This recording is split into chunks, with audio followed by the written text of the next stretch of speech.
Qué bueno verle. Vamos a nuestras Biblias. Hoy tengo un tema que ha sostenido mi vida muchas veces y la verdad me ha permitido ver excepcionales cosas cuando lo aprendí y abracé esta enseñanza. Así que quiero compartirte en este momento este tema y quiero pedirles que por favor vayamos a nuestras Biblias, al libro de Santiago. Santiago. La Biblia nos dice en el libro de Santiago, capítulo 1 en adelante, dice la palabra de Dios: por esto, mis amados hermanos, todo hombre sea pronto para oír, tardo para hablar, tardo para airarse, porque la ira del hombre no obra la justicia de Dios, por lo cual, desechando toda inmundicia y abundancia de malicia, recibid con mansedumbre la palabra implantada, la cual puede salvar vuestras almas. Pero sed hacedores de la palabra, y no tan solamente oidores, engañándoos a vosotros mismos. Porque si alguno es oidor de la palabra, pero no hacedor de ella, este es semejante al hombre que considera en un espejo su rostro natural. Pero él se considera a sí mismo y se va, y luego se olvida cómo era. Mas el que mira atentamente en la perfecta ley de la libertad y persevera en ella, no siendo oidor olvidadizo, sino hacedor de la obra, éste será bienaventurado, dichoso en lo que hace. Repito, mas el que mira atentamente en la perfecta ley, la de la libertad, y persevera en ella, no siendo oidor olvidadizo, sino hacedor de la obra, éste será bienaventurado, dichoso en lo que hace. Vamos a otro pasaje, en el capítulo 2, dice el verso 14. Hermanos míos, ¿de qué aprovechará si alguno dice que tiene fe y no tiene obras? ¿Podrá la fe salvarle? Y si un hermano o una hermana entran desnudos y tienen necesidad de mantenimiento de cada día, y alguno de vosotros le dice: vayan en paz, caliéntense y sáciense, pero no les dais las cosas que son necesarias para el cuerpo, ¿de qué aprovecha? Así también la fe, si no tiene obras, es muerta en sí misma. Pero alguno dirá: tú tienes fe, yo tengo obras. Muéstrame tu fe sin tus obras, y yo te mostraré mi fe por mis obras. ¿Tú crees que Dios es uno? Bien, pero debes saber que los demonios también creen y tiemblan. ¿Mas quieres saber, hombre vano, que la fe sin obras es muerta? ¿No fue justificado por las obras Abraham nuestro padre cuando ofreció a su hijo Isaac sobre el altar? La palabra de Dios nos muestra que la fe no es algo pasivo. La fe verdadera, la fe que trae resultados, es una fe que necesita acciones de acuerdo a lo que crees.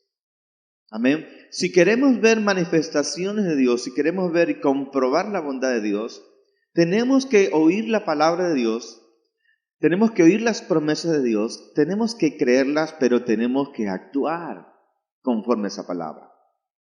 Porque si nosotros no somos hacedores de la palabra, mas solamente nos constituimos como oidores de la palabra y no la ponemos por obra, entonces no vamos a poder comprobar la bondad de Dios. Ya Santiago dice: la fe del tal es muerta. Es como una persona que se va, mira al espejo y luego se olvida cómo era. Todos nosotros hemos pasado por el espejo hoy día, ¿verdad? ¿Cuántos han pasado por el espejo más de 2 veces? 3, 4, 5, las damas.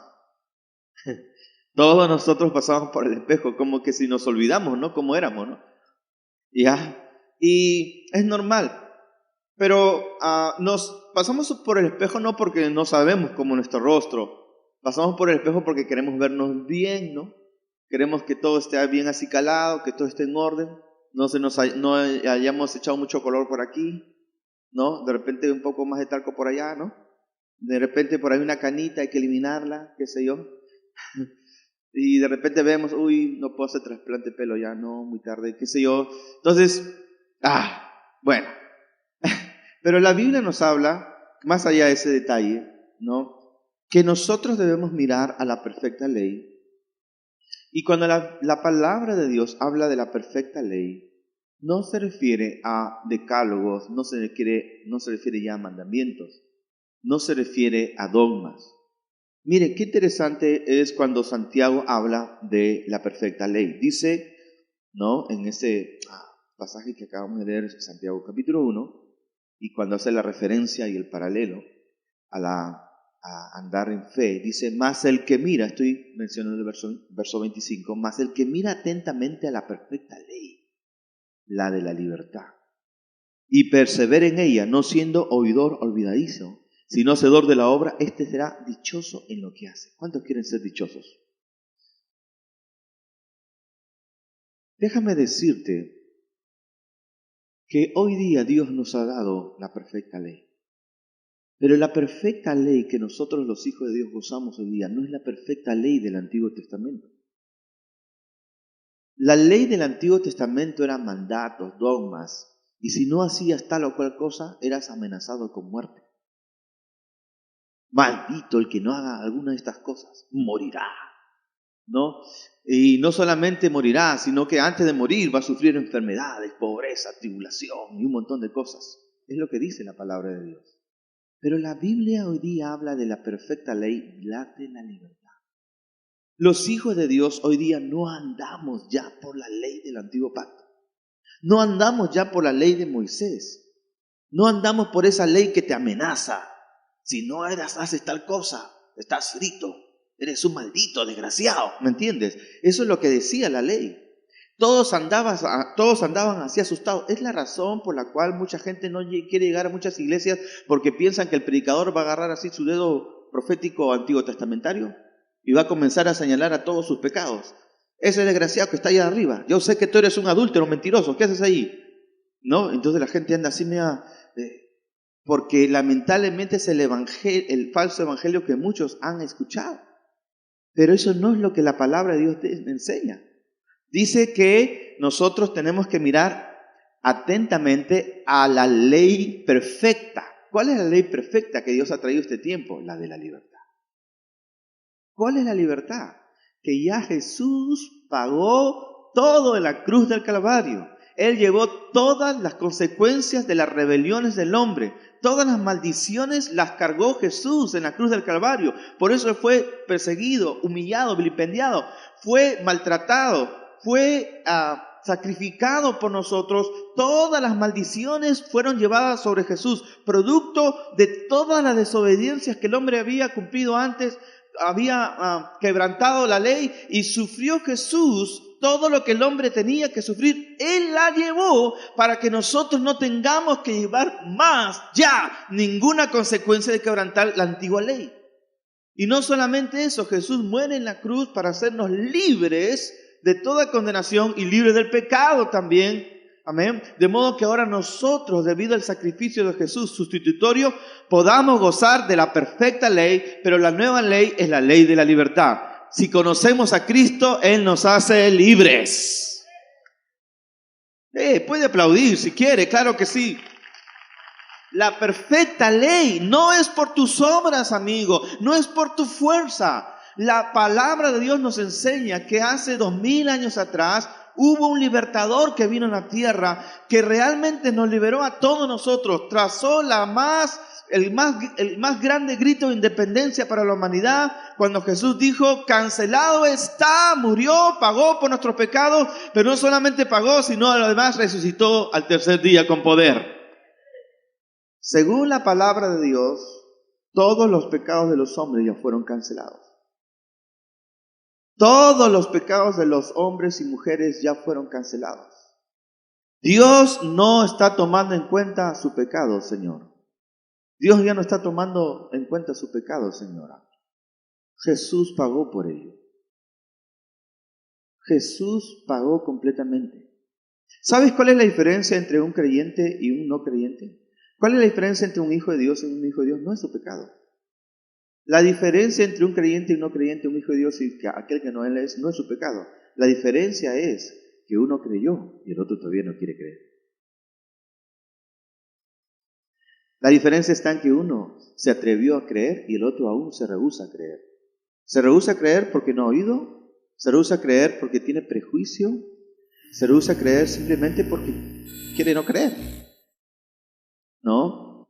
Pero, miren, qué interesante, la Biblia ya nos da tantos ejemplos, pero mientras todos los discípulos luego corrieron a Jesús, amén, cuando Él murió, resucitó, Judas, en lugar de creer, no fue y se ahorcó. Todos se arrepintieron, clamaron a Dios perdón, los discípulos, y recibieron ese perdón, pero Judas no. Judas fue y se ahorcó. ¡Qué lástima!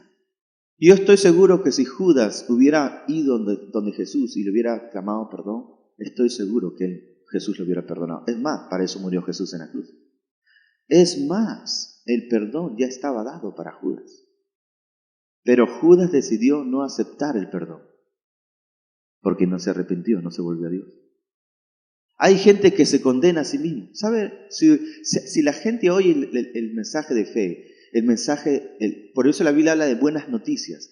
Si la gente escucha las buenas noticias, ¿me entiende? O rehúsa creer en ellos, la gente a sí misma se está juzgando.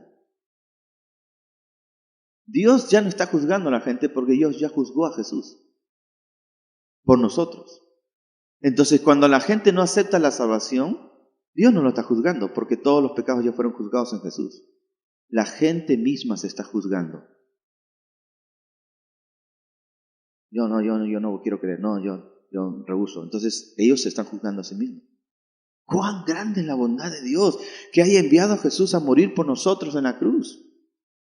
Amén. Por eso Santiago dice, si usted es un hijo de Dios, mire a la perfecta ley, la de la libertad. ¿Y cuál es la perfecta ley? Repito, Jesús pagó por mí. Él canceló mis culpas. Él llevó mis enfermedades. Él llevó mis dolencias. Él llevó mis pecados. Él llevó mis heridas. Él llevó todo. Todas las maldiciones las cargó Jesús. Y si Él las cargó, no voy a aceptar nada de lo que Jesús haya llevado. Amén. Si viene una enfermedad, no la voy a recibir. ¿Por qué? Jesús ya la llevó. No aceptes nada de lo que Jesús ya llevó. Dile que está a tu lado. No aceptes nada de lo que Jesús ya llevó. Amén. No aceptemos nada de lo que Jesús ya llevó. Si Jesús llevó por nosotros, entonces no debemos llevar nada de lo que Jesús ya llevó por nosotros en la cruz. A eso se refiere Santiago. Porque a veces nos olvidamos. Nos olvidamos, viene la tribulación, viene el desánimo, viene el ataque de las tinieblas, porque el diablo es un mentiroso y el diablo quiere robarte lo que Dios te ha dado. El diablo quiere robarte la bendición. ¿Sabe usted que la pobreza es consecuencia del pecado y la maldición en el mundo? Le invito a usted que vea en el libro de Deuteronomio, capítulo 28. Va usted a ver una serie de maldiciones que acarreaba la gente por desobedecer a Dios en el Antiguo Testamento. Enfermedades de la piel, tuberculosis, enfermedades de la mente, traiciones, ¿no? Gente viviendo endeudada, una serie de cosas que eran consecuencia de quebrantar la ley de Dios. Pero lo que Santiago está recordándonos es, no se olviden que ya todo fue pagado por Jesús. No se olviden que ustedes han sido bendecidos con toda bendición espiritual. No se olviden que ustedes son redimidos. ¿Qué significa ser redimido? Rescatados por un alto precio. Diga conmigo, yo soy un redimido. Amén, yo soy un redimido. ¿Y qué significa esto? Dice la palabra de Dios que nosotros tenemos que creer y actuar. Usted tiene que creer que Dios lo perdonó, lo salvó, le limpió de los pecados, que el Señor lo sanó y actuar conforme la palabra de Dios dice. Si Dios dice que yo soy salvo, soy su hijo, voy a actuar como salvo y como hijo de Dios. No voy a ser solamente oidor de la palabra, voy a ser un hacedor de la palabra de Dios. La fe se muestra actuando. Mucha gente espera ver para creer. No, el Señor dijo, si tú crees, verás la gloria de Dios. ¿Cuántos han visto la gloria de Dios en sus vidas? ¿Cuántos han creído alguna vez, han actuado y han visto la promesa de Dios obrando en sus vidas? Pero ¿no es cierto que a veces se nos olvida? Que alguna vez hemos tenido victorias y de repente pasa el tiempo, no pasó nada y seguimos avanzando y de repente viene otra prueba y nos hemos olvidado de la victoria pasada. Por eso la Biblia dice, bendice al Señor y acuérdate de cómo Dios te bendijo. Y dice, uy, ¿verdad? No. Yo ahorita estoy padeciendo esta enfermedad, me estoy hundiendo y pienso que no va a pasar nada, pero yo me acuerdo que el Señor me sanó de esto y lo otro. Si el Señor me sanó antes, ¿por qué no puedo hacerlo? Es más, la palabra de Dios garantiza, amén, que Dios no es hombre para que mienta, ni hijo de hombre para que se arrepienta. Entonces es para nosotros importante continuamente aprender a andar no por lo que vemos, no por lo que sentimos, sino por lo que la palabra de Dios dice. Si nosotros nos dejamos amedrentar por las amenazas, por las circunstancias, vamos a trastabillar. Vamos a ver un par de ejemplos en la Biblia. Y quiero referir a Mateo capítulo 14, por favor. Vayamos todos a Mateo 14. Y vamos a ver un milagro muy conocido, que es cuando Jesús caminó sobre el agua.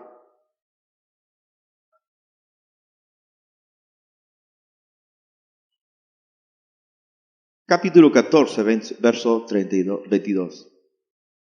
Enseguida Jesús hizo a sus discípulos entrar en la barca e ir delante de él a la otra ribera, entre tanto que él despedía a la multitud. Y despedida la multitud, subió al monte a orar aparte. Cuando llegó la noche, allí estaba solo. Y la barca estaba en medio del mar, azotada por las olas, porque el viento era contrario.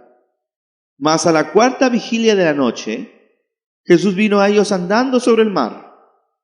Y los discípulos, viéndole andar sobre el mar, se turbaron diciendo, ¡un fantasma! Y dieron voces de miedo. La creencia en ese tiempo es que si uno veía un fantasma en el mar, era. Estaban fritos, ¿no? Jesús está caminando sobre el mar y ellos, en lugar de emocionarse y ver cómo su maestro y Señor está caminando sobre las circunstancias, vieron un fantasma. ¿Cuánto les ha pasado alguna vez que han buscado algo en el refrigerador y no han encontrado? Sobre todo nosotros los hombres, ¿no? Tu esposa te dice, lo dejé en la refrigeradora, ¿vas? No lo veo. No lo encuentro. Ahí está. Ay, pero si no lo veo, abras. No está. ¿No? Y luego va ella, abre la refrigeradora. Aquí está. Apareció, ok. ¿No? Y no es que ella es bruja, pero no es que ella... No, sino que el cerebro de la mujer tiene un diseño un poco distinto en esos detalles. Nosotros los hombres generalizamos, queremos rápidamente. Ahora, tenemos muchas veces una predisposición. A veces han salido ciertas palabras que no dicen lo que deben decir, pero como tu cerebro ya se ha predispuesto a leer algo, has leído otra cosa de lo que realmente dice. ¿Cuándo les ha pasado? Dice, oye, pero no estoy diciendo eso. Pero yo lo acomodé. Entonces, ya nosotros tenemos predisposiciones en muchas áreas de nuestra vida. Según lo que hemos absorbido en la vida, ya tenemos una inclinación. Y eso es cerebral. Ya está allí. ¿Me dejo entender? Son paradigmas que se han metido el consciente y el subconsciente.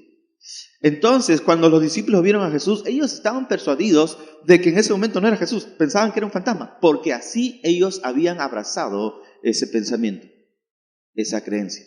Esa creencia era más fuerte en ese momento que la evidencia de que Jesús estaba caminando sobre el mar. De igual manera, hay tanta gente que carga un montón de pensamientos y paradigmas en su mente que cuando viene la evidencia de la palabra de Dios, la evidencia de los milagros de Dios, dicen, no puedo creer eso, deben estar fingiendo, deben estar exagerando. Seguramente le han pagado a este hermano para que el testimonio. ¿Sí o no? ¿Sí o no? ¿Pasa? No, han hablado, han conversado antes, ¿no? Porque ya tiene uno metido en su mente paradigmas anti-creer, anti-bendición, anti-Dios. Por ejemplo, si te han hecho creer que si tu abuelo tiene una enfermedad, tu padre también, tu bisabuelo también, tú la vas a tener de todas maneras. Sí, hay evidencias. Y es un paradigma. Cuando tú tienes ese tipo de paradigmas, te hace mucho más difícil poder creer en una sanidad cuando esa enfermedad se dice que ha sido hereditaria. Pero no deja de ser un paradigma. ¿Por qué? Porque lo que para los hombres es imposible, para Dios sí es posible. Amén. Entonces ellos vieron un fantasma, pero no era un fantasma, era el Señor Jesús. ¿Cuánta gente hay que Jesús mismo puede estar en un lugar y ellos no van a sentir su presencia? ¿Cuánta gente hay que pueden, al lado de ellos, Dios ya puso la evidencia del obrar de Dios y todavía no se dan cuenta que está Jesús? Pueden estar conversando con el mismo Señor Jesucristo y no se dan cuenta que están hablando con Él. Ahora, fíjese, no estamos hablando de cualquier tipo de personas, amado Señor. Estamos hablando de los discípulos del Señor, ellos que estaban viviendo con el Señor. Ellos mismos estaban viviendo con el Señor y ellos mismos no se dieron cuenta que era Jesús.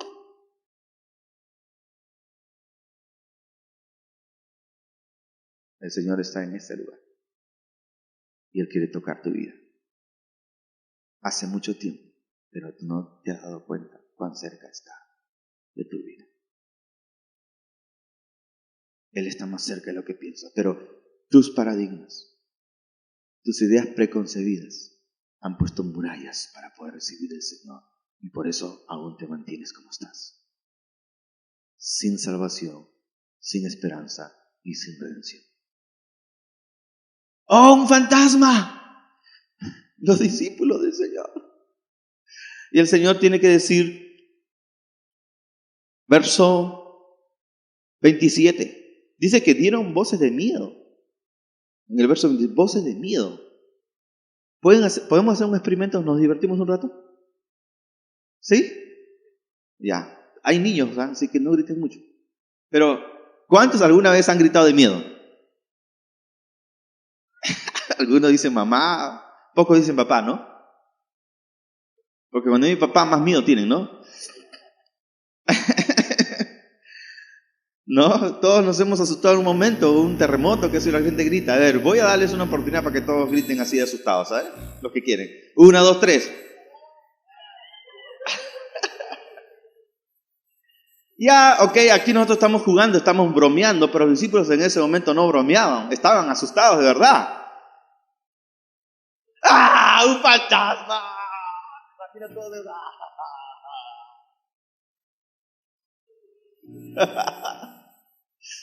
Dieron voces. Pero enseguida el Señor les habló diciendo, tened ánimo, yo soy, no temáis. Amén. Dios te dice esta hora en el nombre de Jesús, no grites de temor, de miedo ante lo que te está pasando. El Señor te dice, no tengas temor, yo soy contigo. ¿Puedes escucharlo? ¿Puedes percibirlo en tu corazón? Amén. Entonces le respondió Pedro y dijo, Señor, bueno, ok, si eres tú, ¿cuándo no Pedro? ¿No? ¿Cuántos quieren a Pedro? ¿Cuántos lo aprecian? Cuando ven así, ¿quién van a buscar primero? Pedro, ¿cómo fue esa, no? Que te hundiste en el mar. Cuéntame, ¿cómo fue? Vamos a hacer cola todos esperando. ¿Qué estás haciendo en esta cola? ¿Qué estás haciendo? Estoy esperando que Pedro hable conmigo. La cola es bien larga.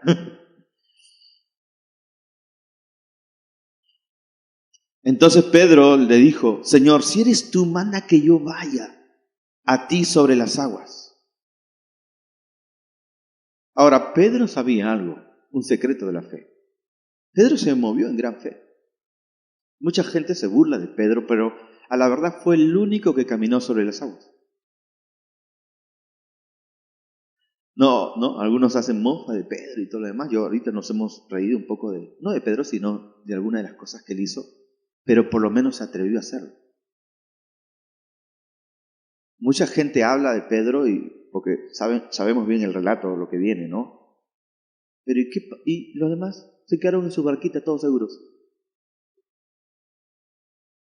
¿Cuánta gente hay que no está viendo cosas mayores de Dios porque prefieren estar seguros en su barquita? Hola. ¿Quieres ver mayores cosas? Sal de tu barca. Sal de tu barca. Sal de esa barquita. ¿Quieres caminar sobre el agua? Sal de tu barca.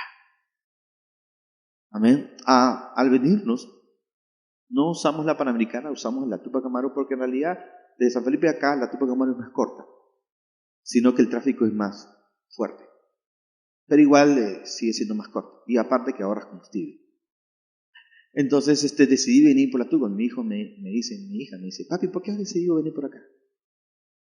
Porque también depende de que a veces está un poco más cargado y a veces no. Yo le dije, porque en la vida hay que tomar riesgos. Hermano, en la vida hay que tomar riesgos. Siempre llegará el momento que vas a tener que tomar riesgos. Si no tomas riesgos, no vas a ir más allá. Amén. Cuando Dios te dice algo, ahora Pedro tampoco era un arriesgado por ser arriesgado, no es que era un alocado. No, Pedro dijo primero, ok, ya Señor, si eres tú, porque no es que era tan, Señor, si eres tú, ¿no? ¿Entiendes, no? Ahí estaba la tempestad y la lluvia. Señor, si eres tú, manda que yo camine sobre las aguas. Pedro sabía que no era que simplemente se bajaba el agua y ya era un alocado. No, él tenía que tener primero la palabra de Dios. Pero si tú tienes la palabra de Dios, es suficiente. Cuando tú tienes una palabra de Dios, actúa en esa palabra. Cuando Dios te da una palabra a tu corazón, la crees, actúa en esa palabra. Aleluya. Pedro sabía eso, Señor, solamente necesito una palabra tuya y voy a caminar, no solamente sobre el agua, hasta puedo levitar. Pero Pedro quería caminar como su maestro. Y el Señor le dijo, entonces respondió Pedro y dijo, verso 29, y el Señor le dijo, ven. Yo no sé cómo habrá sentido Pedro, más bien cuando el Señor le dijo, de repente lo dijo simplemente impulsivo, manda que yo camine sobre las aguas, pensando que Jesús le iba a decir. ¿Cuántos me están entendiendo eso ahora? ¿Amén? A veces viene algo más inesperado de lo que pensamos, ¿no? Es más grande de lo que pensamos. Hemos creído y soñado tanto por algo y bueno, será hasta que un día viene la convicción y una vez que viene, ¿de verdad? No lo puedo creer. ¿Será? Oye, ¿en serio? ¡Ven! Y descendiendo Pedro de la barca, andaba sobre las aguas para ir a Jesús. Hoy no estamos en una barca, estamos en Cinemar. No estamos sobre el mar, estamos sobre concreto. Pero Jesús sí está acá. Y el Señor te dice en esta hora, ven a mi encuentro. Lo que tú tienes que hacer esta hora no es caminar sobre el agua, solo tienes que caminar sobre estas graderías, bajar y venir al encuentro con tu Salvador.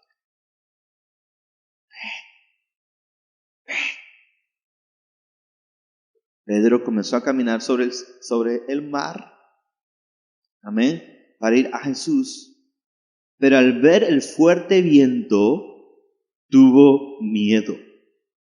Déjame decirte que el miedo es normal, el miedo va a venir, amén, pero tú tienes que mantenerte en la palabra de Dios. Ahora escucha. Puede que tú ya estés actuando en algunas cosas, en lo que Dios te prometió, y has comenzado a ver los milagros de Dios. Eso no garantiza que aún así puedas tener temor o miedo. Porque el fuerte viento seguirá soplando, la tormenta seguirá y el mar seguirá agitado. Pero no debes desmayar. Ya estás andando, sí. Dios nos mostró de venir a este lugar. Y hemos creído. Amén. Y hemos comenzado a ver la mano de Dios aquí. Llegará pronto el tiempo que esto se llenará completamente y luego tendremos que hacer 2 reuniones. Amén. Pero en el camino los vientos agitan, la tormenta agita. Amén. Y viene a veces el temor. ¿Será? Pero nosotros sabemos que Dios es fiel. Amén. No nos vamos a desanimar. Todo lo contrario. Vamos al encuentro de nuestro Señor Jesús. Aleluya. Vamos a ver su mano moviéndose. Pero al ver el fuerte viento tuvo miedo y comenzando a hundirse dijo a voces otra vez gritando, porque todo era pues por el bullicio. ¡Señor, sálvame! De esto deducimos que es muy probable que Pedro no sabía nadar. No, porque me hundo, vengo nadando. Bueno, claro, que un roche increíble, ¿no? ¿No?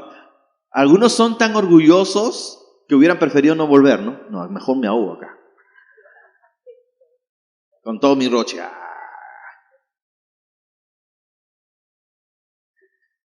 Es que muchas veces no vemos un milagro de Dios por orgullo, por el qué dirán. Si bajo de la barca, ¿qué van a pensar los demás? Y si me hundo, qué vergüenza. Si quieres ver la mano de Dios en tu vida y has oído una palabra, tú tienes que ir sobre el qué dirán y ser humilde. Que tu orgullo no te detenga. Señor, sálvame. Wow. Yo me imagino, la verdad es bien vergonzoso. Porque por ahí Judas de repente, no vamos a pensar que Judas, ¿no? Judas ¡qué roche! Posible Pedro le tenía una bronca, ¿no? ¿Cuándo no? De Pedro. ¿Qué hizo el Señor? Al momento Jesús, extendiendo la mano, asió de él y le dijo, hombre de poca fe, ¿por qué dudaste? ¿Sabe? La palabra aquí, poca fe, en el original es fe corta. Fe corta. Amén. Pedro tenía fe. Y no es que era poca, pero era corta. Es decir, tu fe tiene que ser una fe que te sostenga en las circunstancias. Que se prolongue. Por eso tienes que añadir a tu fe paciencia, para que no sea corta. Y lo lindo de esta historia, que aun cuando Pedro se estaba hundiendo, amén, el Señor Jesús le tendió la mano. Amén. ¿Entendió? Pedro actuó, caminó sobre el agua, fue el primero que caminó sobre el agua, aleluya, está registrado en la historia como el primer hombre que caminó sobre el agua. Y aun cuando su fe dudó, Jesús le tendió la mano. No dijo, piña, pues no creíste, ahora te ahogas. Al final siempre fue mejor bajarse de la barca. Al final siempre fue mejor caminar sobre las aguas, aleluya. Luego vemos a Pedro haciendo milagros increíbles. Dice la Biblia que se llevaban sus delantales para que la gente fuera sanada. Y dice que cuando Pedro pasaba por un lugar y su sombra caía sobre los enfermos, aún su sombra sanaba a la gente. Bendito sea el Señor. Todo comenzó ese día que Pedro caminó sobre el agua. La vida de un simple pescador se volvió la vida de un gran hombre de Dios, porque escuchó la voz del Señor y actuó. Yo tengo estudios universitarios y gracias a Dios por ello. Gracias a Dios, porque aquí también hay gente que tiene estudios. Pero las cosas de Dios no se alcanzan con el cerebro. Las cosas de Dios se alcanzan a través de la fe. Si tú crees, verás la gloria de Dios. Hace 2000 años atrás, Jesús dio su vida por ti, pensando en ti, para que tú ya no tengas que cargar las culpas, el dolor, la consecuencia del pecado, porque Él te amó hasta el fin. La Biblia dice, por gracia sois salvos por medio de la fe. No es por obras, para que nadie se gloríe. La salvación también está disponible para ti. Lo único que te vamos a pedir es que te acerques a Jesús. En esta hora Él te dice, ven a mi encuentro. Dios, dice la Biblia, Dios es espíritu. Y los que le adoran a Él tienen que adorarle en espíritu y en verdad. Solo tienes que creer, nada más. Si tú crees, verás la gloria de Dios. En esta hora, ¿quieres venir al encuentro de tu Dios? ¿Crees que Jesús murió por ti en la cruz y resucitó hace 2000 años atrás? ¿Crees que Él resucitó también por ti?